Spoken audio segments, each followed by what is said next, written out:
Hey everyone, thank you for joining us on this webinar. We appreciate you being here. We're just going to give it a couple minutes before we get started for any stragglers to come into the room, and then yeah, we'll get this budget breakdown going. So thank you very much. We'll just give it a couple minutes.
Hey folks, just one more minute here, we'll get going.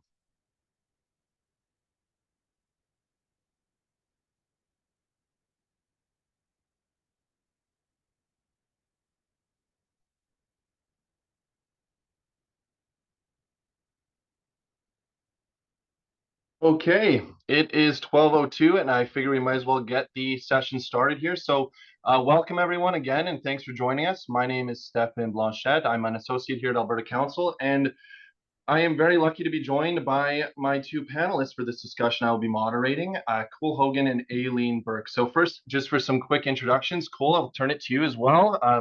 And yeah, why don't you lead us off?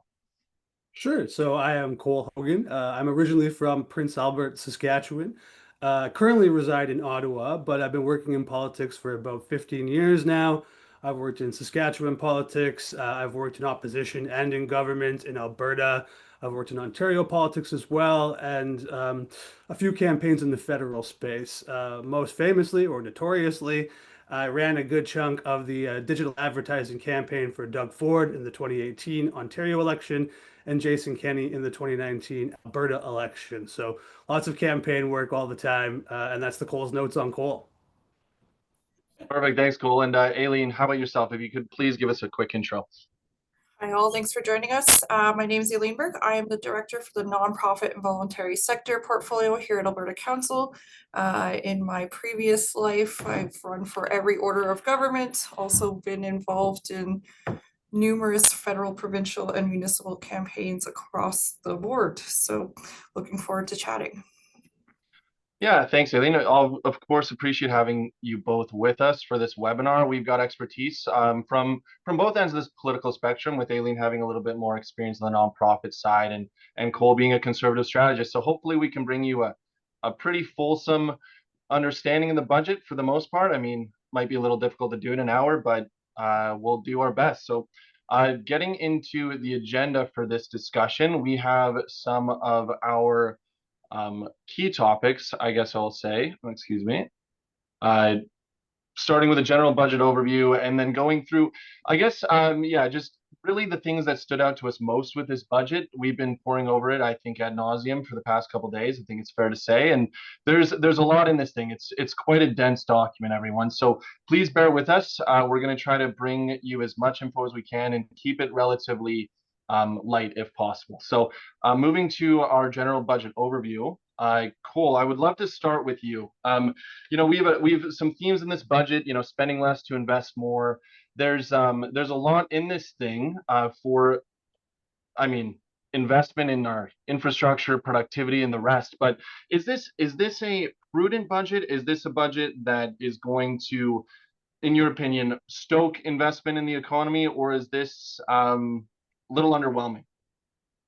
Yeah, thanks, Steph. There's a few things here that are kind of interesting. The slogan was spend less, invest more, but it seems to be spend more, invest more. The kind of communications that we've seen from the Liberal governments and Mark Carney around this have phrased it as, a generational transformative budget. But in terms of new spending, I think there's only about, $8 billion in here. And, most of it goes to transfers to the provinces and other programs like that. So it really equates to about 0.2% of GDP. So besides the hype, I don't really think this is, transformative or the generational change that they promised. But just like to take a 30,000 feet view of the budget here, there were some interesting items that I saw, in particular from Minister Champagne's speech when he introduced the budget. Jean Chrétien, of course, former Liberal Prime Minister, was in the gallery. And, the finance minister made a point to, gesture to Chrétien and mention him by name a few times, which I think on the political side of this, I think the Carney Liberals are doing their best to separate themselves from the Trudeau Liberals and harken back to a time when Liberals were more prudent fiscal managers. And I think that's what Mark Carney is trying to do here with that as well. But that's not where the finance minister stopped. He also invoked the spirit and specter of C.D. Howe. C.D. Howe was the Minister of Everything under Mackenzie King from 1933 to 1957, and really shifted the Canadian economy from agricultural to more industrial. And the finance minister invoked C.D. Howe to say that, we need to think big like C.D. Howe and the government of Mackenzie King did during the World War, the Second World War, and afterwards to rebuild the Canadian economy. I think it's, a bit of a wild swing to compare yourself to the government of Mackenzie King after World War II, but fill your boots. In terms of first impressions on the budget, I'll give you what I think is the good and the bad, just some small stuff before we really dive into the detail. The Liberals did in this budget, there's a proposal to potentially end the oil and gas emissions cap. I think that could motivate some private sector investment, particularly in Canadian energy. So full marks there if they actually do it. But I didn't see a lot in this budget for young Canadians in particular. And like I mentioned, some of the transformative stuff that they promised hasn't really fleshed out in any real sense here. And the way that Carney had pitched this budget was, this is a budget of sacrifices. And after the pandemic and, grocery costs and rent costs and the cost of housing overall for millennials and Gen Z, the language of sacrifice isn't really landing super well for that generation. So, some other first impressions here. There was, there's going to be 40,000 cuts in the civil service by 2029. And, at the end of the finance minister's speech, he said, I'm just going to get this quote correct here. The world is undergoing a series of fundamental shifts at a speed, scale, and scope not seen since the fall of the Berlin Wall. This is not a transition, it is a rupture, a generational shift taking place over a short period of time. So that's the way that the finance minister and Mark Carney are framing this budget. I don't think it met the expectations so far. So that's overall my first impressions of the budget as a large overview. Thanks, Cole. Yeah, they sure do love to set the bar high on these things. It does seem for sure. Mhm. And when we get into some of the language really with this budget, the rollout, transformational, generational change. But yeah, at the same time, they have been pointing to some of that language around sacrifice and really restraint and being prudent. When it comes to this budget, obviously the Liberals are, I think, trying to bring some of that financial responsibility. They're trying to invoke that with certain things like separating their operational spending from their investment spending, for instance. And Aileen, I think you could probably bring a little bit of light to the audience for how they're trying to tighten their belt buckle around operational spending in this budget. Yeah, I think the sacrifice is really coming in the operational side of things, right? Aside from the cuts in civil service, all of the direct program expenditures are the ones that are looking at facing the most extreme cuts over the next few years. And so for those of you who don't know what the DPEs are, that's your discretional funding. So that includes your grants, your new programs, your new, all the whole spend less to invest more is something that our nonprofit and charitable sector hear all the time. And we're quite accustomed to this language. But now we are seeing the government adopt the same type of thing. So we have even though the budget hasn't, I would say, I would agree with my colleagues here that it hasn't met the bar of which the Liberals have promised, I will say it still seems quite ambitious. And if you're slashing your departmental capacity at the same time as expecting increased execution in some programs and capital expenditures, we're going to have some challenges in effectively executing some of these programs. No, absolutely, absolutely, and it's one of those things where I feel like it's a budget that's kind of picking and choosing its portfolios, which is truly funneling money into. And you obviously, when they're speaking transformationally, if I could try to play devil's advocate from the Liberal perspective, I mean, maybe they're pointing more towards things in infrastructure investment and defense spending specifically. And of course, we'll get more to defense spending in a bit here. But just to move on from this slide, just to kind of cover the broad strokes here, folks, we've got total program spending going to 555 billion in 2025-26. The fiscal priorities, which of course we'll be getting to with subsequent slides as well, really housing, defense, infrastructure, productivity, and competitiveness. But again, Cole, like you mentioned very briefly, there's not a lot in here for affordability. I mean, you still have that middle class tax cut, but other than that, there's not too much that we didn't already know. Yeah, there's gonna we'll get into this a little bit more in the housing section too, but there's some promises that were made on the housing front that were not met. And I think that kind of is upsetting to a younger cohort of Canadians who are looking for something different in this budget. Of course, the size and speed of federal government cannot turn on a dime, but and this is a very important time in Canada's history, but something on the horizon to indicate that maybe a younger Canadian could possibly afford a house in the next decade or so, and some measures to get there would have been a welcome change. So yeah, to your point, not much in here for young Canadians who I think are really, they heard the message from the Prime Minister of sacrifice. And I think that they're seeing that, the future is potentially even more expensive than they thought. Absolutely. Absolutely. Okay, getting into our first topic here. If I can get my slides to work, thank you. So the debt and deficit, we've got some. I mean, maybe we wouldn't say alarming numbers, but they're definitely higher than some were estimating. $78 billion deficit is not. I mean, can't take that in kind. It's a number that definitely jumps off the page to you. Aileen, some of these numbers. What are your thoughts?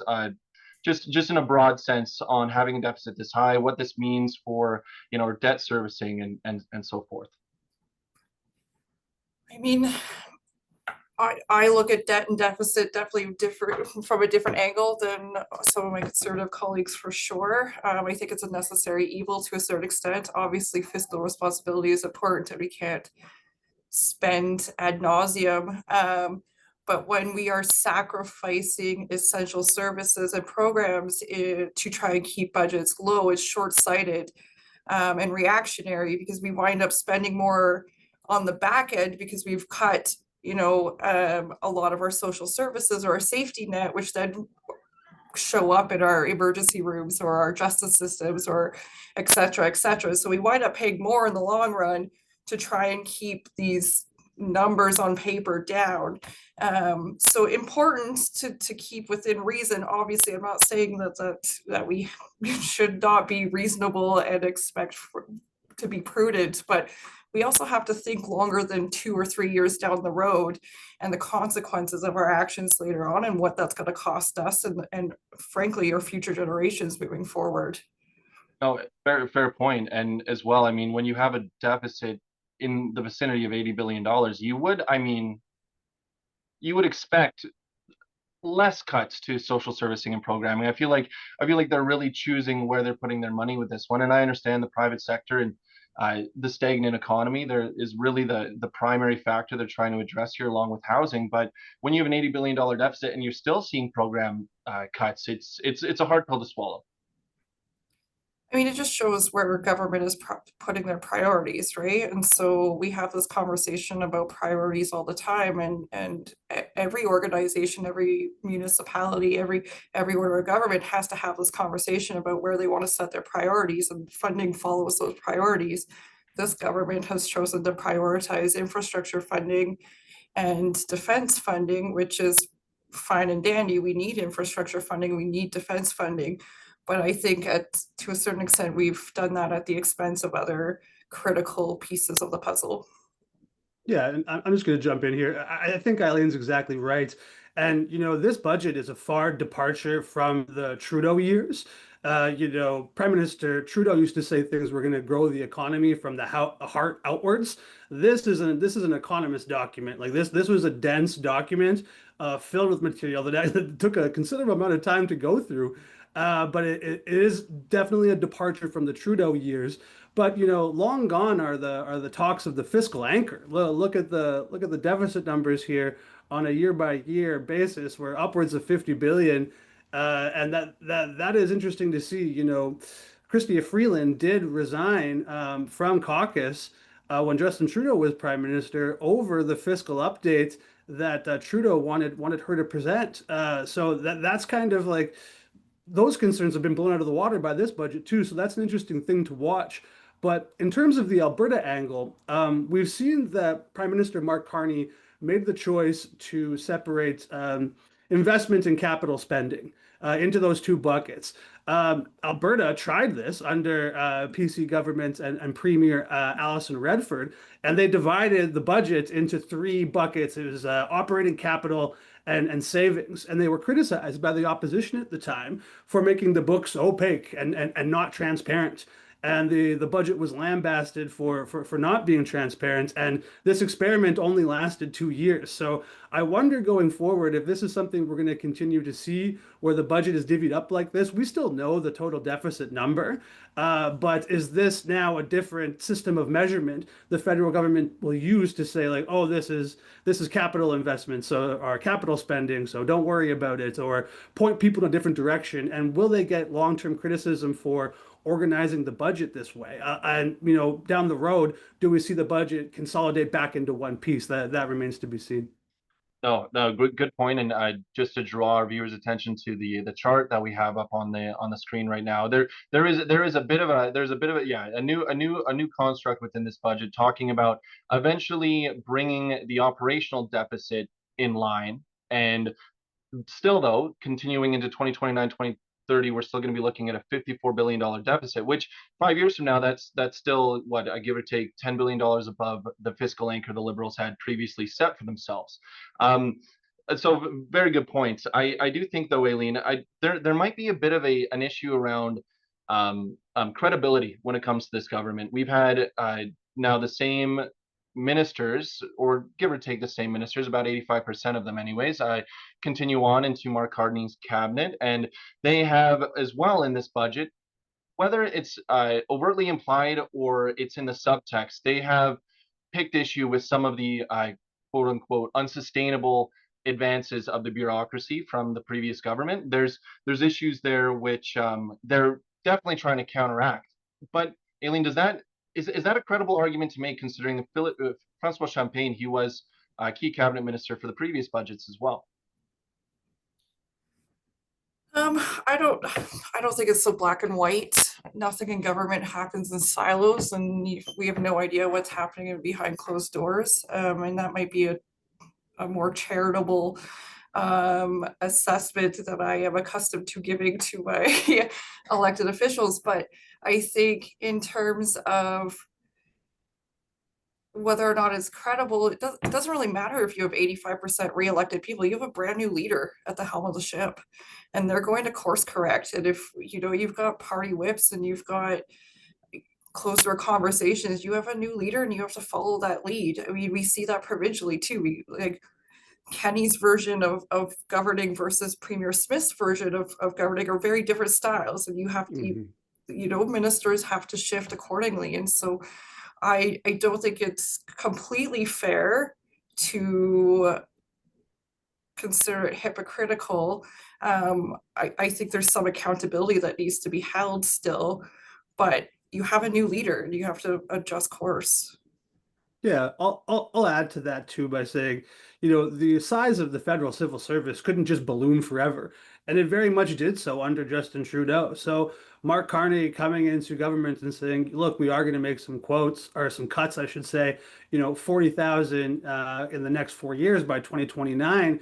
Well, we'll see what that actually looks like. A lot of the scuttlebutt in Ottawa is a lot of departments are being asked to cut by 10 to 15%. And I know we'll talk about this later on in the webinar here, but that's an interesting development. Like these were Stephen Harper didn't cut a lot of the civil service until later into his tenure. And I saw the former prime minister speak in Toronto last year, and he mentioned a story in which, through attrition or people who are retiring or the lowest people on the totem pole, or people who were shuffled out, they ended up cutting about 30,000 people from the civil service. And Harper was going to a PWHL game in the Ottawa region and thought he was going to be lambasted for these cuts because there's a lot of civil servants in the crowd and in the region generally. And, he was actually lauded for those cuts. And, he said our department is much more efficient. Like he was actually getting credit for this. But I wonder if, especially just given the way that the capital region operates generally here in Ottawa, I wonder if Mark Carney will get the same reception. Okay. Yeah, to your earlier point you made, Cole, I do agree we should be trying to speed through these slides a little bit more. I know there's a lot to get to here. So moving on to U.S. tariffs and trade, and we also think this is one of our less fulsome slides. There's not too much to go over here, so maybe we'll spend a little bit less time. Aileen and Cole, if I could just turn to both of you, if you want to give some broad notes on the Liberal budget trade policy, is the numbers, the $3 billion they're looking to support, look to invest in, softwood lumber, aluminum, steel, the automotive sector, is that going to be sufficient to keep those sectors relatively in good shape over the next potentially 3 years of U.S. tariffs? And then, given the fact that we've got, I don't know, 80%, 75, 80% of our total exports go to the United States, is this trade diversification shift, is that really enough? Well, we can't have it all. Can't have our cake and eat it too. So we're complaining about a $78 billion deficit.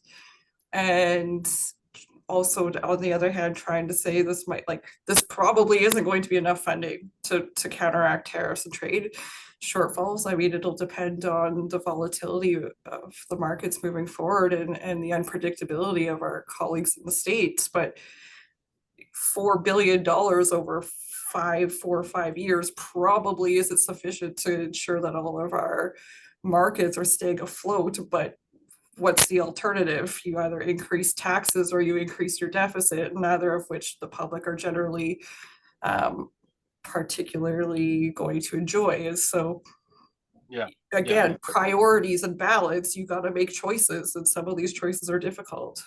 Right, and it's a good indication for where the government is trying to lead the economy with trade diversification, but really only just an indication at that. Is that right, Cole, you think? Yeah, look, like looking at this budget, like peppered throughout it are references to the uncertainty brought on by Donald Trump and his tariffs. The broad 35% levy on Canadian goods. I thought that this section of the budget would be more substantial than it was, given that this is the main preoccupying factor of the prime minister and his cabinet. It's leading news every day. Trump sneezes, and we have 24 hours of news coverage. That's really an ongoing cycle here. So I would have expected a little bit more. But they said to counter the tariffs, the budget proposes 280 billion over the next 5 years to strengthen Canada's productivity, competitiveness, and resilience. I saw a quote from Rebecca Young. She's head of resilience economics at Scotiabank, and she said that young Canadians aren't really seeing any relief in this part of the budget for tariffs and trade, and that how they actually manage this relationship isn't exactly clear, because the government says they want to unlock $1 trillion based on their alleged investments here, but how exactly does that manifest, and how does this play out as we go into the renegotiation of the Canada, US, Mexico, free trade agreement, whatever you want to call the acronym? These are heady things as we head into the next year, and I wonder if we might see that more reflected in the next budget, given the thinness of this section here. I think it's also just in part, the thinness is in part a reflection of the unknown quantity that we're dealing with, right? Like Yes. every Yeah. other day things change. It's hard to predict what's going to come next. And so how do you build out a fulsome plan when you can't predict what the partner on the other side is doing? Totally. Yeah. Agreed. Yeah, and I think that might also impact why this didn't take up as much of a prime spot in this budget as we may have previously believed it should. Because yeah, there's some gaps there that are maybe hard for the Liberal government to quantify right now. Okay, and up next we have immigration. This is an interesting one because we do have some shifts away from the Trudeau Liberal policy on immigration, and it's of course still going to be a central growth commodity for this economy. However, they are reducing some of their targets. There's I guess a tempering going on. You might be able to say. So I just very briefly, Cole and Aileen, if you have any general concerns or things you'd like to bring up for our audience's sake, I'd love to hear your opinions on this. Sure, I can kick this one off. So the Prime Minister and the Finance Minister here, the government's committed to plateauing the number of permanent residents annually at 380,000 until 2028, and further slashing temporary resident admissions. We saw in the throne speech in Alberta as well, Danielle Smith talked about taking more provincial control over immigration. So my eyes are on that in particular, how that relationship works with new immigrants coming into Alberta.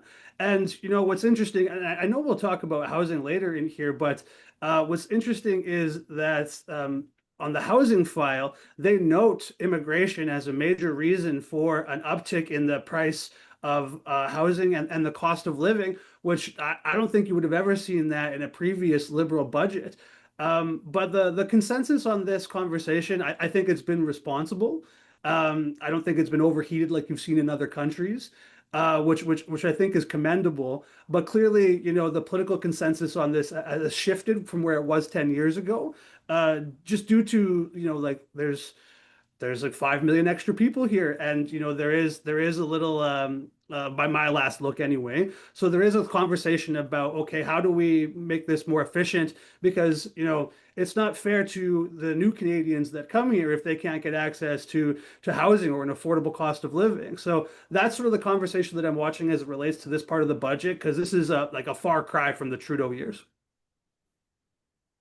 Yeah, I think too, there's going to be some concerns, especially amongst the human services sector, for what this means for service provision moving forward, for what this could mean in terms of repercussions moving forward. I know even international student school visas were slashed too, right? And so there's some concerns about long-term repercussions of what these decisions will have, but I think this is a clear response to the general public sentiment that we've been hearing across the country, and whether or not it's based in facts or not is irrelevant to this conversation, because I think they're just responding to what the people are saying.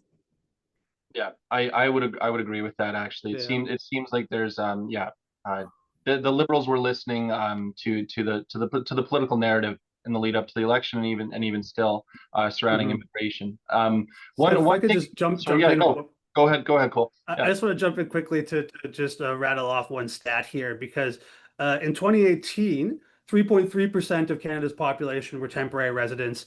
Last year, it's 7.5%, which is like an unprecedented rate of growth that Yeah. puts pressure on housing, the healthcare system, and on schools. And what's interesting in this budget is the language is taking back control on immigration. Like that is not typical Liberal language for a budget, and totally indicates a different shift in priorities from Mark Carney's government.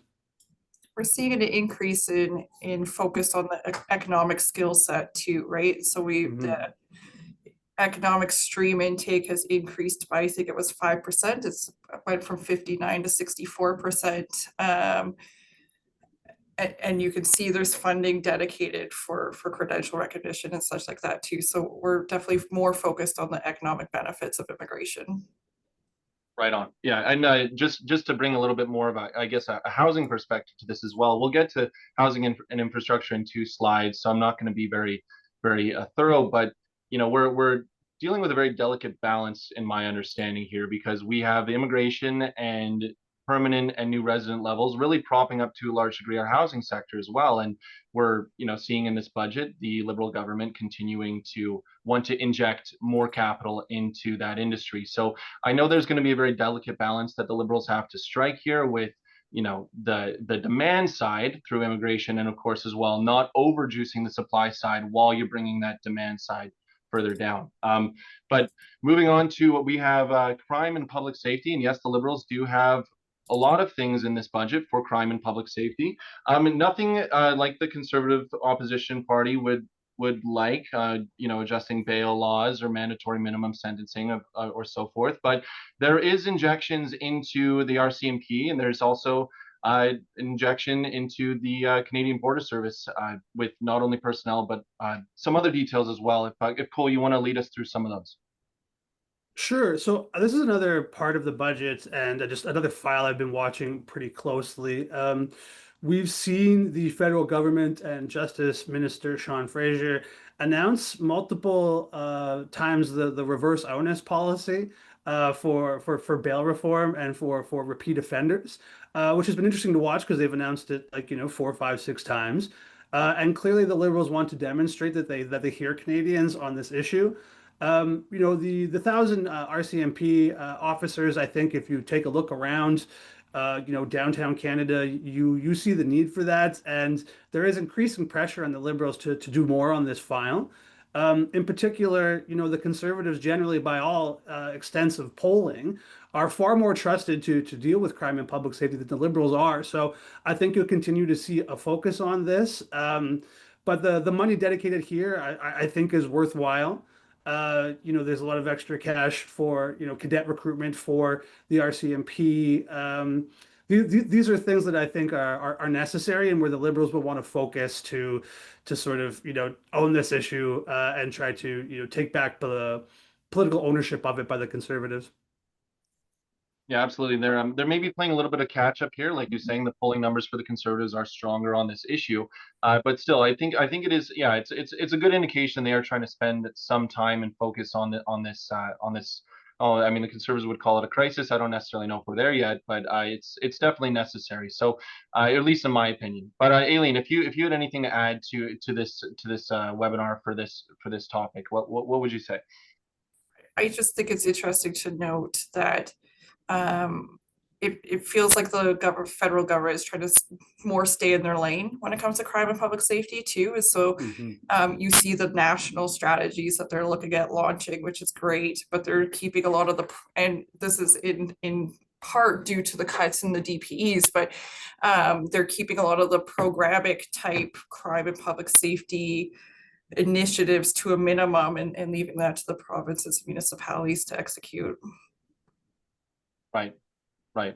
Yeah, and so we're not really seeing anything again with the RCMP or the Canadian Border Services in this. Of course, the CBSA reform and added officers, it might be a bit of a nod to our neighbors down south, of course, as well. The RCMP having additional boots on the ground, so to speak. That's definitely beneficial. But again, the government is clamping down on the social services and programming side, so the RCMP are going to have a little bit more issues with maybe mental health and addiction in the long stretch too, depending on how this shakes out. So, okay, I appreciate your thoughts on this one. I'm just going to move us on to housing and infrastructure because I think we're going to be spending a decent amount of time there. So, okay, yeah, flagship policy, of course.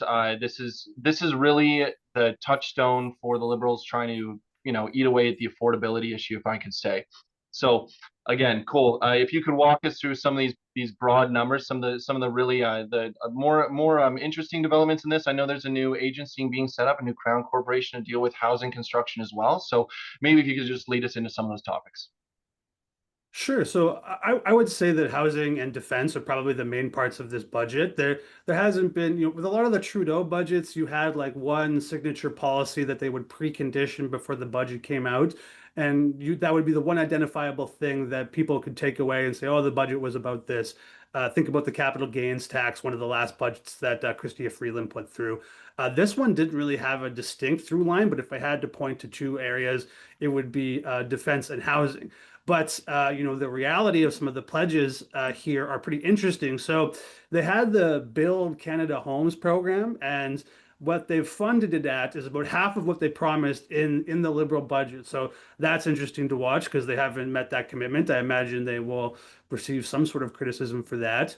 The GST rebate for first-time home buyers. We saw during the election there was a back and forth between the Conservatives and the Liberals over the threshold at which they would offer that GST rebate and how much cash they would get back. So there was a little bit of poker going on with that, but a very similar pledge. So we saw that GST rebate come through, and here they met that commitment.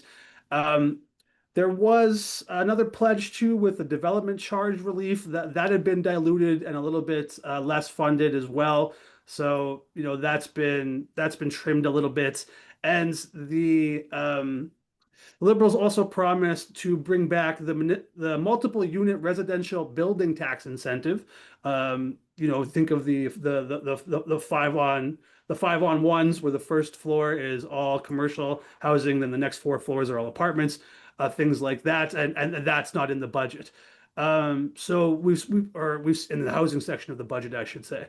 So we've seen some things shift here where people are meeting parts of the previous promise pledges on housing, and on other parts they're not. So this will be an interesting file for the government, especially as they try to speak to young Canadians and actually build more housing in Canada.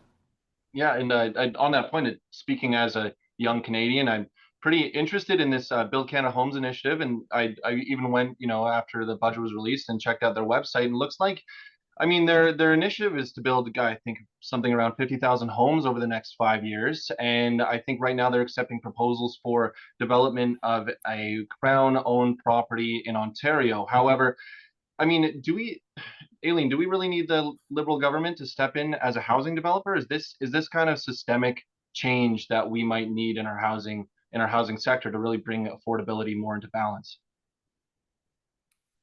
This depends on how you view housing. If you view housing as a human right, then yes, federal government should absolutely be involved. And I am definitely in that camp. Federal government has been involved in housing policy for eons, and we still have a giant gap, right? And so I think having access to federal funding to help provinces and municipalities build houses is probably more beneficial than having the federal government actually physically build the houses themselves. But I think you need all hands on deck right now. We have a housing crisis and we can't afford to have anybody on the sidelines.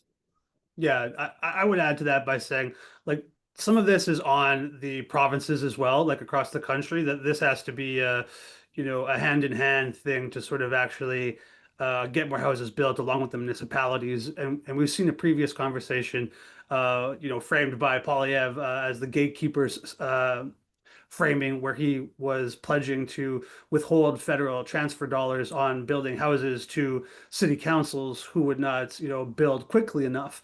That's an incentive, I guess, but we haven't seen something promised to the same extent here in this budget. So it's interesting to watch how that conversation develops, because right now in Ontario in particular, like 30% of your costs of buying a new home are on taxes.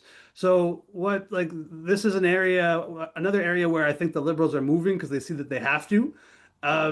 And I think there's really a lot of pressure on them, just like on the immigration file and on crime and on here on housing. This is stuff where they have to move and people have to see some actual results in order for them to gain support for future budgets and increase their hopes in the next election.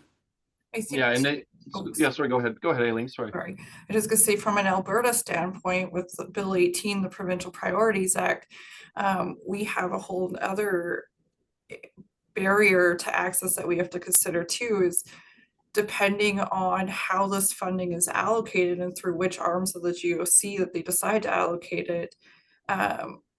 Some bodies in Alberta won't be eligible for this funding, and it'll depend too on what conditions the feds put on. And so that's something we'll have to watch for when they roll out these programs. It could be good news, it could be bad news. Yeah, and I think in a certain sense it is encouraging to see the government of Canada set up a housing fund or a housing initiative, which is going to give them a little bit more, maybe a little bit more control in the process and actually get them involved in the market with hands-on. I think maybe part of my concern really stems from the fact that this Crown Corporation or this Build Canada Homes initiative isn't really going to have the same production or operational efficiencies you'd see in a developer that's been in Canada for the past 3 decades, right?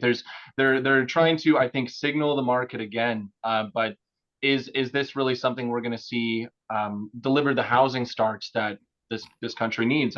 Just to give the audience a little bit more context to the situation too. According to CMHC's own data, we've been at a roughly 100,000 housing start deficit since 1995, since basically the last 35 years. And we are currently, I think, on the trajectory to be around 270,000 housing starts, 260,000 housing starts a year, with majority of the stock being focused in more affordable units, apartments, and so forth. But essentially, the CMHC believes we need to get to almost double that by 2030, 2035 to really like fix the backlog and counteract this issue. So clearly something that, millennial generation, Generation Z, they're watching very carefully on this one. And I think, if I could say, I think we do want to see those direct investments, and we want to see this become a priority. I just think there is a little bit of a, like you said, Aileen, there's opportunity, but there's also opportunity for failure, right? So I think balancing that is going to be the trick here. I would also like to talk to you, Cole, about the Housing Accelerator Fund. That's been topped up, of course, but again, not really anything new as far as that's concerned. It's the same old. Yeah, that's been another interesting conversation. Scott Aitchison, the conservative housing critic, I should say, has been on the Liberal government for the fact the accelerator isn't really accelerating much. So they're going to have to explain, this is on the federal government in terms of, funding and facilitating a lot of these things. But I think that provincial governments, all incumbents, are going to have to, explain their part in this as well as municipal governments. Like this is cost of living and housing are very top of mind issues for a lot of Canadians. And if they don't see, all levels of government working together to address this issue, I think that becomes a problem for incumbents. But I think this would be a big spending item for federal and provincial governments going forward, and something that, will be a huge part of any budget and any future election going forward. Just quickly before we move on to the next slide, I just want to touch on the other infrastructure funding portfolios the government is pouring money into. So they've kind of divided it into 4 different categories. And I'm sorry, I don't have the chart up, but they're putting $5 billion towards trade and transport infrastructure, $19 billion towards Indigenous communities and municipal infrastructure, 37 billion in other infrastructure and assets, which is like health innovation type stuff, and then $54 billion in core public infrastructure. So this is your water, wastewater, transit type buckets. Right. And yeah, that is another, I think the Liberals may have been trying to wink to that spending initiative as part of the transformational change, because that is a large amount of money going to our infrastructure spending, of course. And thank you for touching on that, Aileen. I appreciate it. A lot of that will flow through the provinces and municipalities directly too. So that we see a bit of a shift in this budget for how the government is distributing this funds, choosing more so to go through the provinces than through their own programs. Right. They're I guess giving up their control somewhat. Okay. Yeah, thank you for touching on that, Aileen. Yeah, for the sake of time here, I will be moving on to our next slide, which will be covering defense. Okay, so I think if I may just say, I think if there's one part of this budget that is transformational, and we could actually see some changes in the next 24-month period, it would be defense. Would you agree with that, Cole? Yeah, this is the biggest, most significant part of the budget. 82 billion over 5 years. That's the largest funding amounts in decades, and it definitely puts Canada in line with their 2% of GDP NATO commitments.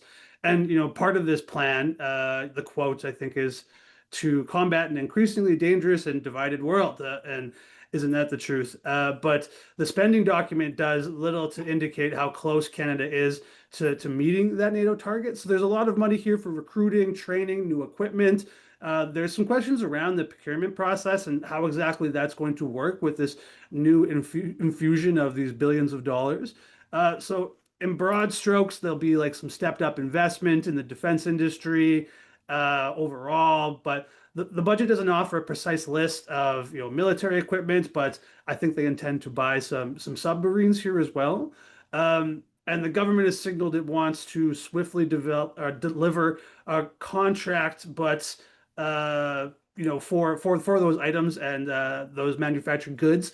But federal officials confirm no money has been set aside for this program yet. So it's curious, and other people have said this, especially Dave Perry, the president of the Canadian Global Affairs Institute, that I'll get the quote correct here. It's really kind of curious to me that a government has made so much of wanting to commit to NATO targets has only really provided a bookend. So there's some big investment here, but as towards like specific dedicated pathways, I don't think it's been totally determined yet. So I think we'll see some shaping of this in the months and years to come.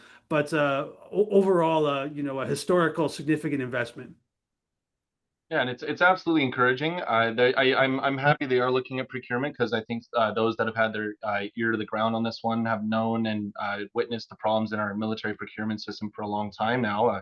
F-35 being an example, the AOPS, Arctic Offshore Patrol Ships, sure.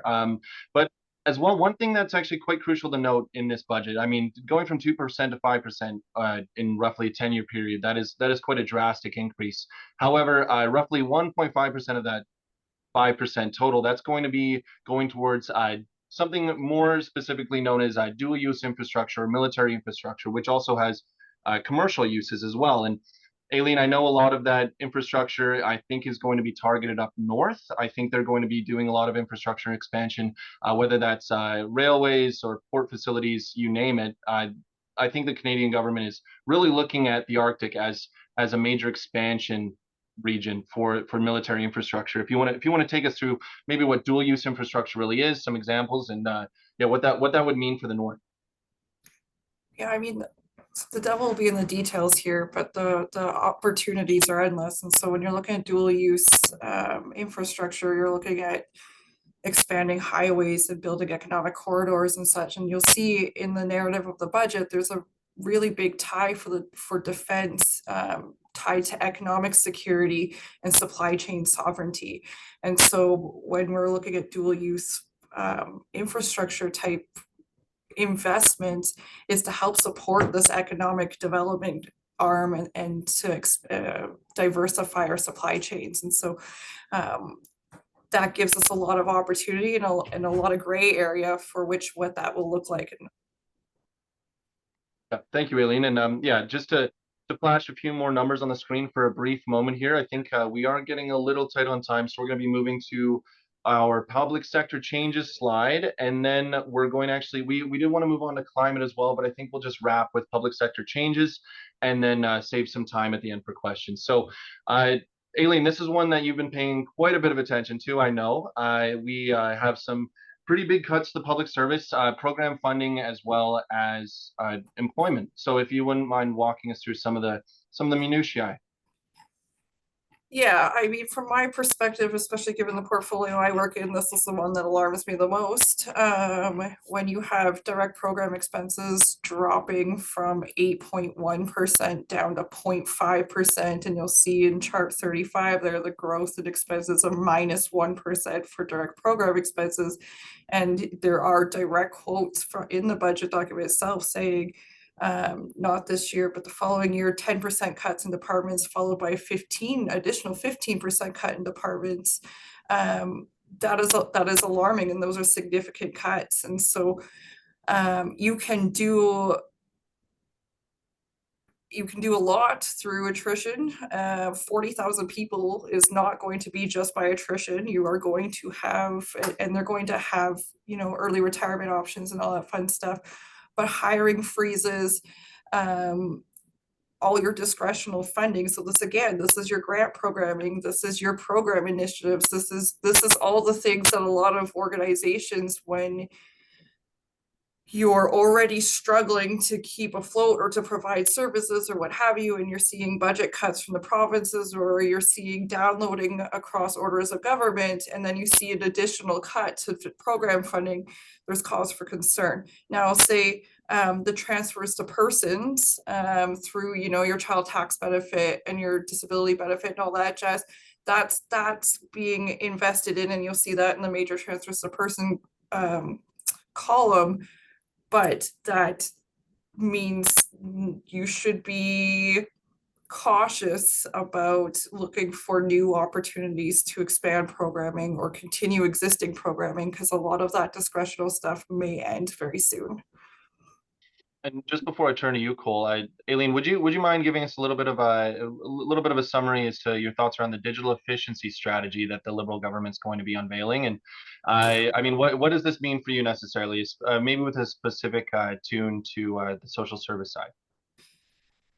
Yeah, so digital efficiency is great if you have the time, capacity, and the infrastructure to be able to execute that. And I know a big push from the nonprofit sector right now has been digital transformation, but they need support to do that. And if we're cutting discretional funding and some of the programs that may help transition folks into a more digitally efficient future, how do we expect people to keep up? And so we see this provincially too, where we're doing a lot of shifting services for vulnerable populations to online portals as such, but there's not always the aptitude or the capacity or the physical infrastructure to be able to execute those. And so we risk losing people in these gaps. Yeah, absolutely. And Cole, if you could share some of your thoughts on the public sector changes before we get to, I think, energy and then some questions. Sure. So the rumors of these public sector cuts up to 15% over the 3 years, these have permeated through Ottawa way before the budget was even introduced. Letters went out to departments noting this. So it's definitely been noticed, even more so now. But, you know, slashing the bureaucracy by 16,000 full-time equivalent positions over the next 3 fiscal years. It'll be interesting to see exactly how they implement that. You know, like I was saying previously, the size of the federal civil service could not continue to grow at the rate that it was under Justin Trudeau. That definitely ballooned. So we're seeing a little bit more balance here, and it remains to be seen exactly how that'll play out, or if we see some outsized reaction given potential fallout on this. Yeah, thanks for your thoughts, Cole. Appreciate it. Okay, let's move past climate. Oh, excuse me. Let's go back. That's where energy is. Okay, sorry, excuse me. There we Okay. go. Okay, perfect. Okay, let's get to it. Okay, so Cole, if you want to lead us off on this this slide, please. Sure. So I'll keep this brief so we can hopefully get a question or two in. The government has pledged to potentially scrap the oil and gas emissions cap, but they're still keeping the industrial carbon tax. So there's a little bit of balance here. We're like, okay, we're going to get rid of the oil and gas emissions cap, but we still have the industrial carbon tax, and we will backstop the emissions that you put out if you don't meet our targets, or if you exceed them, I should say. The Liberals have also gotten rid of their greenwash advertising plans. Under Justin Trudeau, this meant that any oil and gas company that was advertising about the potential environmental benefits of their company's work could face fines or legal action. So I'm glad to see that that's gone, because I know it put a chill on a lot of natural resource companies for advertising, even for job postings in their community. So I'm glad to see that's gone. Finally, I will say, you know, the Major Projects Office, we know that Danielle Smith had her proposal for the westward bound pipeline to go through BC. We saw her debates with David Eby over this, and, you know, the federal energy minister kind of seeming disinterested at times and saying it's up to the provinces, when actually that is very much federal jurisdiction and within their rights to make that pipeline happen. But I think the Liberals in general have to combat the last 10 years of Justin Trudeau federal Liberal policy towards Western Canada. We saw Stephen Guilbeault with their plans to hit net zero by 2035. They then capitulated and moved to net zero by 2050. We saw the Alberta government advertise, don't freeze in the dark. They had their advertising campaign here about the net zero plans. So what I'll be watching the most going forward on the energy file, especially coming out of some of the news in this budget, is the ongoing relationship between Ottawa and Alberta as it happens on the energy file. Right, and that progressive language is still a kind of a holdover from the Liberal government in this one. There's not the same, I think, priority given to environmental policies as in previous years. However, you still do see some of that coloring in this document, absolutely. And on that point as well, not energy specifically, but they're increasing capital cost allowances for heavy industry, machinery and equipment. However, those new CCA limits only really would apply to low carbon facilities. So things of that nature would are still kind of tinged throughout this budget. So Aileen, if you had any points to finish off on for energy here. Just super brief. I think our climate advocacy groups are going to be disappointed at this budget for sure. I don't think that this has the same tone as previous budgets, for better or for worse, but I think our climate advocacy groups are going to be disappointed. And I think too is worth noting that in the National Infrastructure Resilience Plan that they're going to be launching, there's a huge emphasis on adaptation now, climate adaptation. And so that's a significant shift in tone and intent that we'll have to see how that's executed. Awesome. Well, thank you both for your expert commentary on this panel. I appreciate it. Let's I think we've got now 4 minutes left, although I think we can go a little over time. Let's clear the floor for some questions that go into the chat. If you guys or if anyone would like to write a question in, please feel free, and then our magic man behind the curtain will turn them to my attention.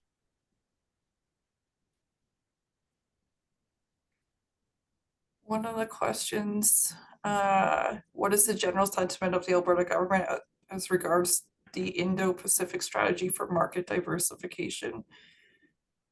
I think every government right now is focused on diversification to any and all markets. I'm trying to remember the travel plans of recent ministers, but I would argue that this is on the radar of the Alberta government. Yeah, I would agree with that too. I think, we're seeing every provincial government and the federal government, given the state of things with Trump and tariffs, sort of pivot towards looking to other trade partners. And the thing is here too, like we're so intertwined north-south with so much of our trade and our goods that is kind of difficult to do in some instances. But I think every provincial government has their delegation that's taking trips overseas to see what sort of new relationships they can build. So I think Alberta is definitely on board with that in terms of market diversification. Hey, thank you both for answering that question. As well, just so everyone is aware, this webinar will be distributed at a later date, and we will also be putting together a relatively fulsome budget summary document we can ship out to anyone who would like a copy. So with that said, I think we are going to wrap up here. I don't see any other questions coming in, but again, thank you all for joining us. Really appreciate having you here, and I hope you were able to learn something. All right, this was great. Thanks, everybody. Thank you. Thanks all.